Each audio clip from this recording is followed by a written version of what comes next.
Good morning, everyone. Happy Monday. I hope you guys had a wonderful weekend.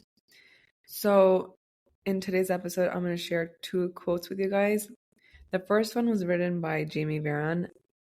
I've shared this writer's quote before in the last episode, so here it goes. Build a life that makes you smile in the simplest moments, even if that kind of life doesn't look flashy on Instagram. Make choices that make you feel lighter, even if those choices don't reflect what society has told you that you should do. Befriend people you respect, who inspire you, even if it means starting over. Interpret your life through the lens of positivity and optimism, even in a world that feels harsh. Orient yourself in the direction of joy every single day. Focus on what's working in your life. Give more space to "it's all working out for me" to be true for you. Hope is not dangerous. It's essential. Be your own support system. Make your mind into a beautiful garden where you can choose the most beautiful thought at any given time. No one deserves a life they love more than you, but you do need to create it, build it, curate it. You do need to trust yourself. You do need to let go of how you think it should be and find out who you are, what your opinion is, what matters most to you. Know yourself, choose yourself, love yourself, let your life bloom.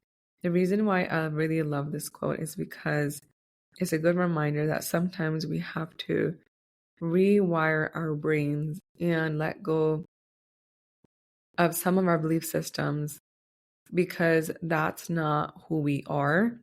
And what I mean by that is when we were younger, there were certain things that were taught to us, certain things that we believed because the adults told us that this is what is right. And when you follow that for a really long time, you end up doing the things that you think are right, but they're not right for you. They're right for the person that was telling you all along that they're right for you. You find yourself surrounded by people that are not good for you. Maybe not all of them, maybe some of them are good, but you'll notice that some people that you were around as a kid or as a teenager, they're not all that great. They don't align with who you are now as an adult, and that's fine because we all grow, right? What I'm trying to say here is that sometimes we get stuck in this mindset that we cannot change, that the people that we grew up with have to be a part of our lives and we cannot let them go. And the belief system that we were brought up with has to be our belief system, and that cannot change. But that is so untrue.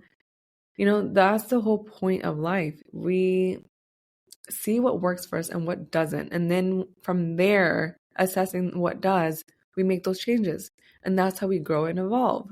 And it all really starts with choosing yourself and loving yourself, just like this quote said at the end.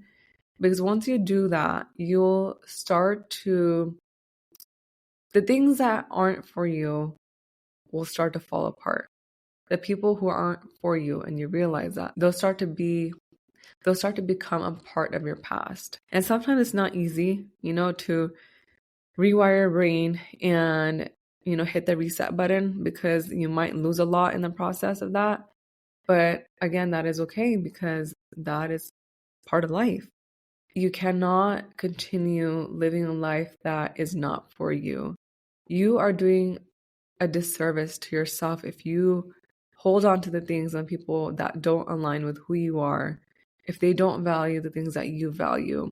And this is not to say that you can't be friends with them, but sometimes from what I've seen, people will hold on to people that are no good for them because they're either related or because they've had a long history with one another. So that's what I'm trying to get at here. It's okay to let go of the things that aren't for you. It doesn't make you a bad person. And yeah, I'm not going to add more to that. The second quote I'm going to share with you is very straightforward. I don't have the writer of this quote, unfortunately. You can't skip chapters. That's not how life works. You have to read every line, meet every character. You won't enjoy all of it. Hell, some chapters will make you cry for weeks. Or you will read things you don't want to read. You will have moments when you don't want the pages to end, but you have to keep going. Stories keep the world revolving. Live yours. Don't miss out. I really love this quote because I look at our lives as a book almost. The beginning and the end, you are going to start off as a very different person in the beginning. You're going to meet people that you thought were going to be your forever people. And towards the end of the book, you grow and your life has probably fallen apart in the middle somewhere, but you come out stronger and surrounded by the right people, doing the things that you love, and your life feels more fulfilled. And the only way you can get to that point is by not skipping the chapters. Because in the middle, that's where we are pruned and that's where we are built. That's where we are molded into the version of ourselves at the end of the book. And you can't get to that version of yourself if you don't do the things that you need to do in the middle, as hard as it may be. So it's a very straightforward quote, and I'm not going to add anything else to it because I feel like it really does speak for itself. So I'll leave it at that. I hope you guys enjoy the rest of your week. Stay hydrated, wear your sunscreen, have a lot of fun, enjoy the summer, and I'll see you guys next week.